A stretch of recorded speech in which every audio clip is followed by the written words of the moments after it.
Namaskar. My name is Dr. Shradev Fondani, and after a long time, I am making this video today. पिछले videos में आपसे जब communicate किया था तो उन वीडियोस में कुछ इश्यूज थे. इनिशियल वीडियोस में how to enter into a clinical field, the significance of clinical assessment and the examination of the patient.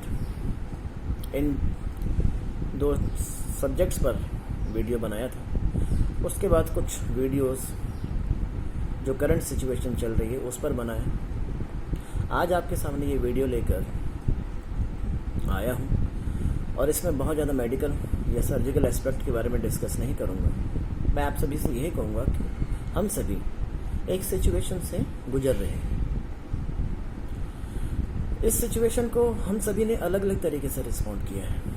कुछ ने इस सिचुएशन में बहुत अच्छे से एक्लेमेटाइज करके अपने आप को एडजस्ट किया है और कहीं ना कहीं इसका उनको आगे चलकर भी इसका लाभ मिलेगा, क्योंकि एक अनुशासन में, एक डिसिप्लिन में, साफ़ सफाई की आदत जो लोगों ने डेवलप कर ली है, खाने पीने के रिलेटेड जो थोड़ा हेल्थ कॉन्शियस हो गए हैं, तो ये सभी बातें उनको डेफिनेटली आगे लाइफ में भी हेल्पफुल रहने वाली हैं. लेकिन कुछ लोगों पर इसका थोड़ा सा दुष्प्रभाव पड़ा है. वो इस सिचुएशन में एडजस्ट नहीं कर पाए हैं. तो हमें और आपको जो इस सिचुएशन में एडजस्ट कर पाए हैं और जिन्होंने इस सिचुएशन को एक अपॉर्चुनिटी में कन्वर्ट किया है, जिन्होंने अपने आप को और ज़्यादा डिसिप्लिन किया है, जिन्होंने साफ़ सफाई का, फूड के रिलेटेड हेल्थ इश्यूज़ को अच्छे से समझा है, आपकी और हम सबकी एक रिस्पॉन्सिबिलिटी बनती है ऐसे लोगों के लिए जो इस सिचुएशन में एडजस्ट नहीं कर पा रहे हैं and they are becoming anxious. वो एंग्जाइटी में हैं, परेशान हैं, व्याकुल हैं, घबराए हुए हैं. आपका और हमारा ये दायित्व बनता है, ये रिस्पॉन्सिबिलिटी बनती है कि हम ऐसे लोगों से इंटरेक्ट करें और चीज़ों को उनके सामने स्ट्रेसफुल मैनर में या डिफ़िकल्ट मैनर में ना प्रेजेंट करके आसान तरीके से बताएं.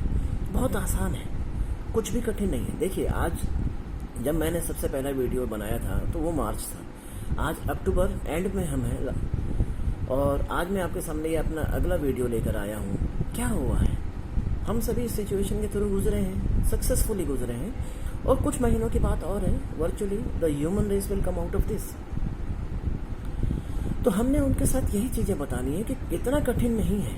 थोड़ा सा ध्यान रखना है, कुछ बातों का ध्यान रखना है, साफ सफाई का ध्यान रखना है, मास्क पहनना है. अगर आप घर से बाहर निकलते हैं, पब्लिक प्लेस में, क्राउडेड प्लेस में, जहाँ सोशल डिस्टेंसिंग मेंटेन करना संभव नहीं है, वहाँ मास्क पहन के रखिए. लोगों के साथ जो हम हैंडशेक करते थे या गले मिलते थे उसको अभी अवॉइड करना है. ठीक है, आप लोगों से व्यवहार करना बंद मत कीजिए, आप लोगों से मिलना बंद मत कीजिए, आप लोगों से बात करना बंद मत कीजिए. बस एक डिस्टेंस मेंटेन रखिए और जब आप उनसे व्यवहार कर रहे हैं तो कोशिश कीजिए कि आप मास्क पहने अथवा डिस्टेंस मेंटेन करके रखिए. हाथों को साफ रखना है. क्यों साफ रखना हाथों को?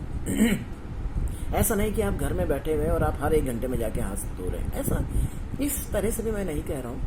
लेकिन अगर आप कहीं बाहर जा रहे हैं, आपने उन सरफेसेस को टच किया है, तो इस बात की संभावना बन जाती है कि जो लोग खांस रहे हैं, छींक रहे हैं या जो इन्फेक्टेड पेशेंट्स हैं, कोविड पॉजिटिव पेशेंट्स हैं, उनके ड्रॉपलेट्स के थ्रू जो वायरस है वो सरफेसेस पे आ सकता है और उन सरफेसेस से वो आपके हाथ में आ सकता है और आपके हाथ के माध्यम से वो आपकी आंखों में, नाक में या मुंह में जा सकता है. और these are the route through which a virus can enter into our body.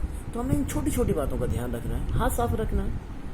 अगर आप कहीं बाहर हैं तो कोशिश कीजिए कि हाथों को आप मुंह पे ना लगाएं, मुंह, नाक, आंख पे ना लगाएं. कोशिश कीजिए अपने साथ. अगर हाथ धोना संभव नहीं है तो सैनिटाइजर रखिए. लेकिन अगर हाथ धोना पॉसिबल है, संभव है, तो सैनिटाइजर का उपयोग कम से कम कीजिए, क्योंकि केमिकल है, उसका कहीं ना कहीं प्रभाव आपके स्किन पर भी पड़ेगा. तो हाथों को बार बार धोइए with the help of a soap. ये हम बचपन से सुनते आ रहे हैं कि पानी और साबुन ये वायरस के दुश्मन है. आज की तारीख में भी यही चीज़ इट होल्ड्स ट्रू. ये आज भी सत्य है. अगर आप अपने हाथों को पानी और साबुन से अच्छे से धोते हैं तो कोई अवसर नहीं बनता कि आप वायरस से इन्फेक्टेड होंगे, क्योंकि आपके हाथ ही हैं जो सबसे बड़ा सोर्स है वायरस को आपके नाक या आपके मुंह तक ले जाने के. इन छोटी छोटी बातों का ध्यान रखना है. समय पे खाना खाइए, हेल्दी और बैलेंस डाइट लीजिए. जो भी सीजन के फ्रूट्स और वेजिटेबल्स होते हैं उनको अवश्य लीजिए. बहुत ज़्यादा खाना या बहुत कम खाना, इस तरह के काम मत कीजिए. ये समय नहीं है कि आप अपने शरीर को कष्ट दें, परेशान रखें, डिहाइड्रेटेड रखें. माल नरिश रखें, इसकी आवश्यकता नहीं है। एक बैलेंस डाइट लीजिए, बॉडी को रिहाइड्रेट कीजिए, जितना आवश्यकता है उतना फ्लूइड इंटेक लीजिए, फ्रूट्स वेजिटेबल्स लीजिए, एक बैलेंस डाइट लीजिए और एक साउंड स्लीप लीजिए। साउंड स्लीप बहुत ज़्यादा जरूरी है आपके मेंटल और फिजिकल हेल्थ दोनों के लिए। आप साउंड स्लीप लेते हैं तो आप मेंटली रिलैक्स रहते हैं, स्टेबल रहते हैं, आपका डाइजेस्टिव सिस्टम प्रॉपरली काम करता है, रेगुलर रहता है और आप भी काम एंड क्वाइट फील करते हैं। तो इन छोटी छोटी बातों का ध्यान रखना, कोई बहुत बड़ा साइंस नहीं है।